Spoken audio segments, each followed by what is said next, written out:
Bienvenue sur TV 78, merci de nous rejoindre pour cette première édition du 7-8 politique de la saison. 7-8 politique dédié ce mois-ci au premier tour de l'élection législative partielle dans la 11e circonscription des Yvelines, élection qui se tiendra les 20 et 27 septembre. Patrick Planck, candidat lutte ouvrière, enjeu de ce scrutin selon vous? Pour moi, le principal enjeu, et en particulier pour les travailleurs, c'est d'affirmer leurs intérêts vitaux face à la crise économique actuelle. Il faut utiliser ce scrutin pour affirmer que les travailleurs n'ont pas à payer cette crise. C'est ça qui est aujourd'hui catastrophique. Il y a 600 000 chômeurs de plus par rapport au mois de février, sans compter tous les travailleurs qui retrouvent au chômage partiel aujourd'hui et dont le salaire a été amputé depuis des mois et des mois. On voit tous les jours des plans de licenciement, Alinéa, Auchan, qui appartiennent à des grands groupes comme Muliez. On vient d'apprendre la fermeture de Bridgestone à Béthune. C'est inadmissible. Des plans de licenciement qui perdurent. Voilà. Et la seule proposition aujourd'hui du gouvernement Macron, c'est redonner encore des subventions sans contrepartie aux capitalistes, au grand patronat. Nous, si on se présente dans ces élections, c'est vraiment pour faire entendre le camp des travailleurs, pour dire que de toute façon, les élections, c'est pas comme ça que ça va changer, c'est en se mobilisant, en se bagarrant, en s'organisant dans les emplois, pour protester contre ces plans catastrophiques pour le monde du travail. Parmi ce plan de relance, il y a aussi tout de même une volonté de soutenir l'emploi des plus vulnérables. Il y a une enveloppe de près de 7 milliards qui sera dédiée à un plan jeune, par exemple. Est-ce que ce sont des mesures qui vont dans le bon sens? Peut-être qu'il y a des choses à garder de votre point de vue dans ce plan de relance? À mon avis, il n'y a rien à garder. C'est un cadeau comme depuis très longtemps aux grandes entreprises de ce pays.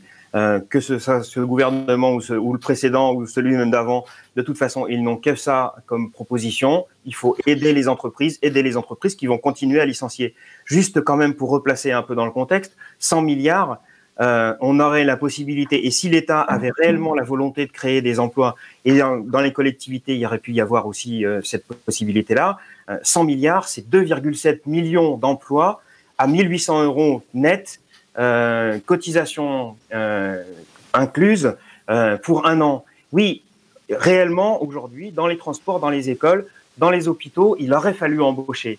Et juste un petit mot quand même, parce qu'on a parlé à un moment du chômage partiel. Aujourd'hui, il y a une vraie supercherie, parce que qui c'est qui paye le chômage partiel? C'est la collectivité en partie. Alors on nous dit que c'est pour essayer de sauver les emplois. Regardez l'usine de Peugeot-Poissy. Peugeot, ils sont riches à milliards. Ils sont en pleine santé. N'empêche qu'ils continuent à faire tourner leur usine 5 heures par jour à fond et 2 heures tous les jours. Tous les salariés de l'usine sont au chômage partiel. C'est ça qui est inadmissible aujourd'hui. Et ce plan de relance, il va dans ce sens-là. Il va dans le sens de favoriser les entreprises qui vont continuer à licencier, à faire des plans de licenciement et à fermer des emplois. Nous passons à la deuxième thématique de ce débat. Il est question d'environnement à présent. Il en est largement question dans le plan de relance. Forcément, nous allons y rentrer un peu plus en détail. Il faut savoir qu'il y a 30 milliards dédiés à la transition écologique ou encore 11 milliards pour les transports, 9 milliards pour l'industrie, l'énergie. Est-ce que là aussi, toutes les mesures vont dans le bon sens? Est-ce que si vous êtes élus les uns les autres, si l'un d'entre vous sera élu, quelles mesures soutiendra-t-elle? Patrick Planck, à présent, candidat lutte ouvrière. Oui, il y a pas mal de choses qui ont été dites avec lesquelles je ne suis pas d'accord, bien évidemment. Ce plan de relance, il va en matière d'écologie, il va de toute façon dans le même sens, c'est-à-dire qu'il va favoriser les grandes entreprises capitalistes. Le scandale de Lafarge qui déverse des déchets dans la Seine, c'est inadmissible. Et bien évidemment, si les travailleurs étaient au pouvoir, bien évidemment, il y aurait des choses à contrôler à ce niveau-là. En ce qui concerne les mesures qu'ils ont annoncées, on parle énormément du fret ferroviaire. Alors, je suis bien placé, je suis cheminot, je connais la situation. Le fret ferroviaire, depuis des années et des années, on a fermé, on a licencié. Les chiffres, c'est 120 000 salariés dans le fret ferroviaire en 2000. Il y en a plus de 4 000 aujourd'hui et on vient nous expliquer que ça serait ça qu'il faudrait mettre en avant. Non, c'est de la rigolade. Ils n'ont pas envie de faire ça. Ils n'ont pas du tout envie de faire ça. Ils vont continuer à favoriser des entreprises, à favoriser les grands groupes industriels et on essaye de présenter la personne, le locataire, l'habitant lambda comme responsable. Et bien évidemment, c'est pas ça la situation. Malgré tout, j'aurais quand même envie de faire une petite remarque. Je suis pas intervenu par rapport à l'intervention de Monsieur Luce. Les gens des classes moyennes, les ouvriers, ils dépensent pas 1 000 euros en chauffage.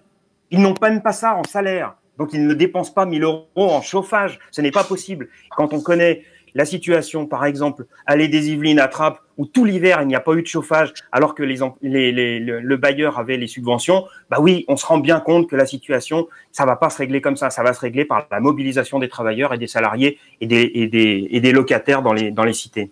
Dernière thématique qui sera la question de la sécurité. Pour clarifier le débat à venir, il y a eu un mot qui est revenu ces derniers jours, notamment dans la bouche du ministre de l'Intérieur, Gérald Darmanin, c'est ensauvagement. Est-ce que c'est un mot déjà qui vous convient? Et puis ensuite, par rapport aux priorités qui ont été fixées là aussi par le gouvernement, parce que le rôle d'un député, c'est de regarder les mesures qui sont proposées, de les voter, voire d'en proposer. Parmi les différentes mesures priorités du gouvernement sur les questions de sécurité, il y a la lutte contre les stupéfiants, la lutte contre le harcèlement de rue, également la lutte contre le séparatisme. Il y a beaucoup de choses qui ont été lancées et beaucoup de dossiers qui ont été abordés. Patrick Planck, à présent, sur la sécurité. Ouais, tout d'abord, moi, je tiens à protester quand même vivement contre les propos de M. Morin et M. Galland, qui sont, alors dans leur rôle, mais qui assimilent immigration et délinquance. C'est inadmissible. C'est pas le cas. C'est pas le cas. Aujourd'hui, la véritable insécurité pour bon nombre de gens, c'est la perte de son boulot, c'est le chômage, c'est une insécurité sociale en réalité. Et toute la propagande et toutes les discussions de la droite, de l'extrême droite sur la sécurité, la surenchère qu'ils mettent vis-à-vis du gouvernement pour essayer de faire passer ça comme la première préoccupation des gens, c'est aussi une façon pour camoufler les vrais problèmes sociaux, les vrais problèmes aujourd'hui qui sont, oui, effectivement, on n'a pas de boulot, on ne sait pas ce que va devenir nos gamins, il n'y a personne pour les encadrer, il n'y a plus de services publics dans les villes, il n'y a plus tout un tas de services qui rend la vie des gens correcte, qui rend la vie des gens dans les quartiers, dans les cités correcte. Et ça, aujourd'hui, c'est un vrai problème. C'est un vrai problème et c'est à mon sens, la vraie priorité qu'il faudrait avoir. C'est pas moi qui ai parlé de l'immigration, c'est quand même pas moi qui ai parlé de reconduite à la frontière. C'est pas moi qui ai parlé de délinquance avec des gens qu'il va falloir reconduire à la frontière une fois qu'on les a arrêtés. C'est pas moi qui ai parlé de ça. C'est bien Monsieur Morin et Monsieur Galland. Donc, moi, je ne fais pas des polémiques. Si vous tenez absolument à être associé à cette idée, vous pouvez. Je pense que vous êtes d'accord sur un certain nombre de points, d'ailleurs, à mon avis, vu les politiques que vous avez menées au gouvernement et ailleurs, bien évidemment, vous êtes d'accord sur cette situation. Moi, je pense que le problème aujourd'hui, c'est un problème social. Oui, c'est un problème aujourd'hui. Le vrai problème, c'est la perte de son boulot. C'est un problème de chômage. C'est un problème d'éducation et c'est un problème de manque de professeurs dans les écoles, de personnel encadrant, etc. Oui, c'est ça le vrai problème aujourd'hui qui préoccupe la population. Nous allons faire un dernier tour de table pour ce débat. Patrick Planck à présent pour Lutte ouvrière. Vous aussi, vous avez 2 minutes à présent. Le monde du travail s'appauvrit et la société recule des années en arrière pour qu'une minorité capitaliste continue de faire son beurre. Et c'est encore ce grand patronat et son système que le gouvernement aide en l'arrosant de milliards, notamment à travers le plan de relance. Face aux attaques de la bourgeoisie, face à la pauvreté, à la rapacité des bourgeois, les travailleurs n'ont pas d'autre choix que de se défendre. Il faut qu'ils agissent collectivement et se dotent d'un plan de combat, car le grand patronat ne connaît que le rapport de force. Il faut travailler moins pour travailler tous, sans perte de salaire. Il faut augmenter les salaires par les marges ni les dividendes. Il faut le contrôle des salariés sur les milliards d'euros distribués au grand patronat. Et cet argent doit servir à créer des emplois et augmenter les salaires. Il faut se battre. Il faudra, dans ces élections, voter bien évidemment pour faire entendre le camp des travailleurs.